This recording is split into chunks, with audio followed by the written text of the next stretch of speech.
So in this video, I'm going to show you a couple of different ways you can do a gathered ribbon rose. And you can do this with any sort of like silk ribbon. You do need a chenille needle, so that is a needle with a sharp tip because we will be like piercing the ribbon as we do this. So basically the general steps for this stitch is you kind of lay the ribbon flat, and depending on where you start, so the further you start back, the larger your flower will be. The closer you start to the hole, the smaller it will be. And you just want to start piercing the ribbon every so often. So the closer you pierce the ribbon together, the smaller your loops of your flower will be. The further amount of space you put in between your pierces, the larger your loops will be. So just keep that in mind and keep it, you know, if you want it to be like a larger loopier flower, or if you want it to be a short scrunchier flower.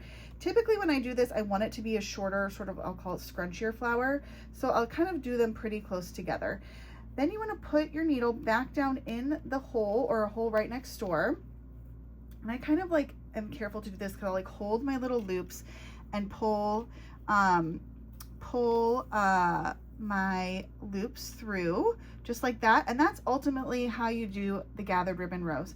Now right now there's nothing securing this and nothing holding this in, so if I pull too hard, it will just pull right on through. So there's another way to do this where you essentially do the same steps, but before you start piercing the ribbon, you do the wraps of a French knot. So you kind of wrap the French knot like this,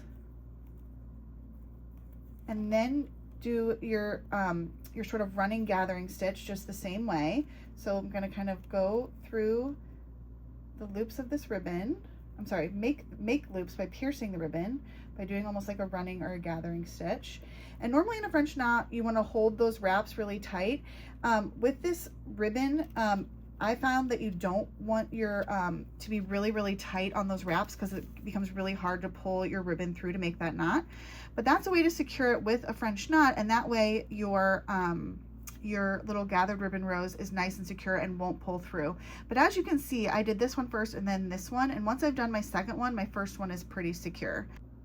There's one final way to secure this stitch, and that is with a bead. So the first steps are relatively the same. So you're gonna, again, have your ribbon, bring it out a short distance. I would say that's probably about 2 inches. Do the same thing, like run your needle through every so often to create those short little loops. Again, you could do longer loops, but I typically like the shorter loops when I do this.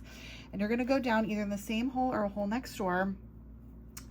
I kind of hold the loops and I like bring my ribbon back down through. So again, you want to be careful to not pull this too hard, because if you do, at this point there's nothing securing it, and it'll bring that ribbon rose right through back to the other side. So let me hold this while I bring my needle back up and just get it out of the way here. So once you do that with the ribbon, the next step to secure the center is with a bead. So I've got a beading needle threaded up here, and I'm just gonna kind of do the same thing, kind of hold on to this little flower and come up through the center with my beading needle. Once you've done that, it's pretty well secure. And then I'm gonna add a bead to the center and then go back down. And this is fun, and it adds a little more texture and dimension. And of course, now that flower is secure too.